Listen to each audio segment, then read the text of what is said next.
Hiç sonunda çok şaşırdığınız bir film izlediniz mi? Hatta şöyle sorayım. Bir film başlıyor, siz bir karakterle özdeşleşiyorsunuz, onunla sevinip onunla üzülüyorsunuz. Onun için diyorsunuz ki bu adam gerçek bir kahraman. Filmin sonunda mutlaka o kazansın istiyorsunuz. Sonra filmin bitmesine yakın bir öğreniyorsunuz ki iyi sandığınız karakter aslında kötüymüş. Doğru bildikleriniz aslında yanlışmış. Yeni serimizde buna yakın bir şey denemek istiyoruz. Marka günahlarında dünyanın en çok bilinen, en çok kullanılan, en çok para kazandıran markalarının karanlık taraflarına odaklanacağız. Şimdiden söyleyelim. Marka çok, günah çok, bizse içerik için hazırız. Her şeyi konuşmaya en baştan başlayalım. İçeriye geçmeden yalnızca birkaç saniyenizi alacağız. GZT olarak yaptığımız işi önemsiyoruz ve çok çalışıyoruz. Amacımız da GZT YouTube kanalını 1 milyon aboneye ulaştırmak. Bu da sadece sizin katkılarınızla mümkün. Abone ol butonuna tıklayarak 1 milyon yolculuğumuzda Bize destek olabilirsiniz. Bir kişiden ne olur demeyin. bizim için çok önemli. Şimdiden teşekkür ediyor. Ve hemen içeriye dönüyoruz. Başlayalım. Zara. Birçok insanın çok beğendiği, meta olarak gördüğü, prestijli ve oldukça güçlü bir marka mı acaba? En sonunda söyleyeceğimizi en başta söyleyelim. Bizce çok da öyle değil. Bu içerikte Zara'nın oluşturduğu algıyı, oluşturduğu algının tam tersi davranışlarını ve çalışanlarına karşı tavırlarını masaya yatıracağız. Şirket 1974'te Amancio Ortega ve eski eşi Rosalia Mera tarafından kuruluyor. Ortega o günden 40 yıl sonra 55 milyar dolarlık bir servete ulaşacağını tahmin etmiş midir bilinmez. Ancak öyle oldu. Hatta öyle ki Forbes'un en zenginleri listesinde tekstil üzerine çalışan isimlerin en zengini hep o oldu. Ancak Ortega'nın asıl başarısı sanırım bu değildi. Asıl başarısı bir şeyi olduğundan daha farklı göstermekte saklı. Öncelikle Zara kalite standartları açısından tam aksini iddia etse de gayet ortalama bir giyim markası. Bu algıyı ise fast fashion denen bir akım sayesinde yapıyor. Bu akımı şöyle özetleyeyim.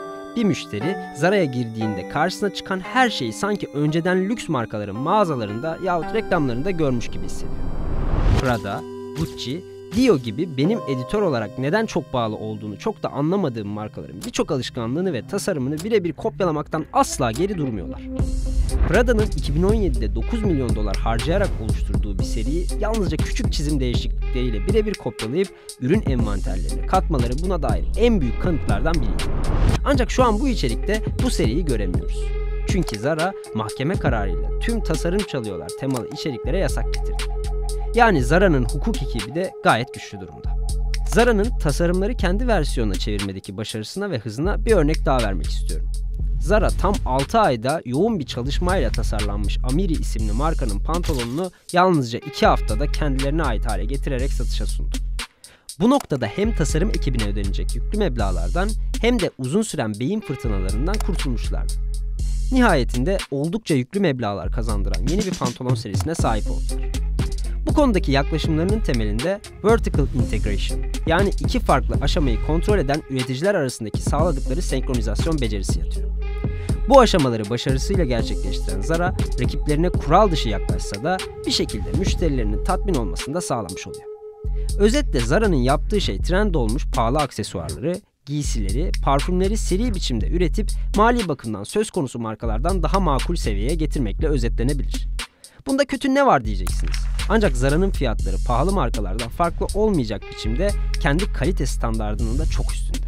Zara'nın çalıntı tasarım yaklaşımını konuştuktan hemen sonra asıl can sıkıcı tarafa geçebiliriz. Burayı biraz yüksek sesle söyleyeceğim. Zara çalışanlarına kelimenin tam anlamıyla çok kötü davranıyor.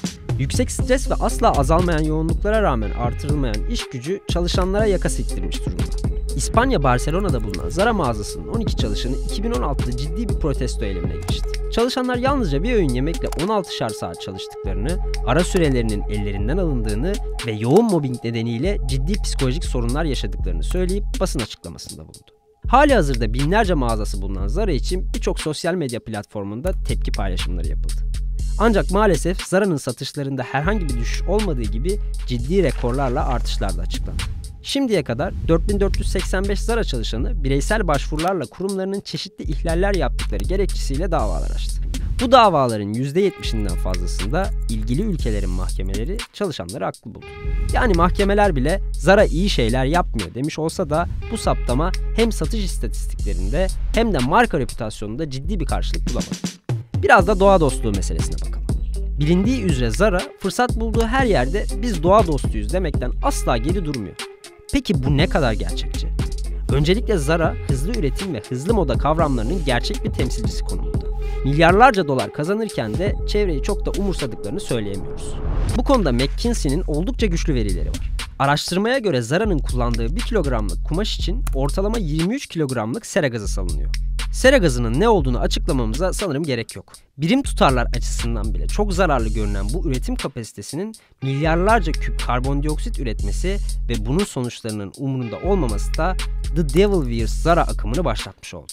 Özellikle hayvan endüstrisine gelen tepkiler ve sera gazlarının dünyadaki dengeyi iyice bozmasının ardından tekstil sektörünün bir kısmı da sürdürülebilirlikle ilgili belirli adımlar atmaya başladı. Fakat sürdürülebilir kumaşların kalitesi ve dokusu normal üretilmiş kumaşlara nazaran farklı ve seri üretim entegrasyonunun zor olduğu Zara bunu diğer firmalara nazaran daha az kullanacak.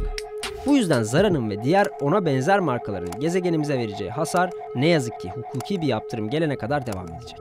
Üretim kapasitesinin ve sosyal medyayla trend olan akımların global çaptaki yankı uyandırması, giyim firmalarını gezegenimize vereceği zararı maksimize ederek geleceğimiz için büyük bir tehdit oluşturuyor.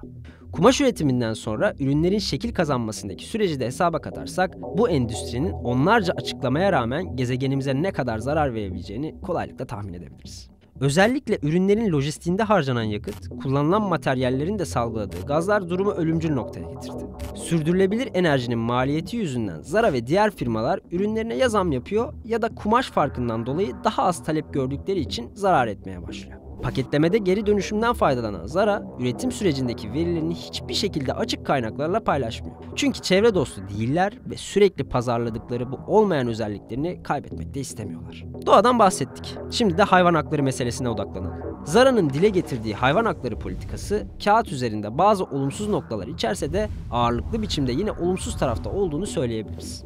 Şirket hayvan testlerini yasakladığını bağıra çağıra duyurmuşken ürünlerinde hayvan yünleri, derileri yahut tüylerini kullanmaktan asla geri durmuyor. Yani yine bir söylediğini yapmama haliyle karşı karşıyayız. Zara Avrupa'da tekstil ürünü satan şirketler içerisinde hayvansal ürünleri en çok kullanan 7 şirketten biri konumunda. Burada asıl problemse bunu asla kabul etmeyecek bir pazarlama stratejilerine sahip olmaları. Yani yapıyorlar ancak bunu büyük bir maharetle gizlemekten de geri durmuyorlar. Evet, içeriğimizin sonuna geldik ve Zara'nın marka günahlarını sıralamış olduk. Siz sıradaki bölümlerde hangi markaları görmek istersiniz? Yorumlarda bekliyoruz.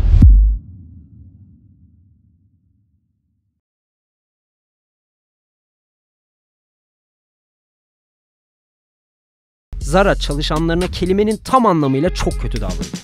Yüksek stres ve asla azalmayan yoğunluklara rağmen artırılmayan iş gücü çalışanlara yaka siktirmiş durumda. İspanya Barcelona'da bulunan Zara mağazasının 12 çalışanı 2016'da ciddi bir protesto eylemine geçti.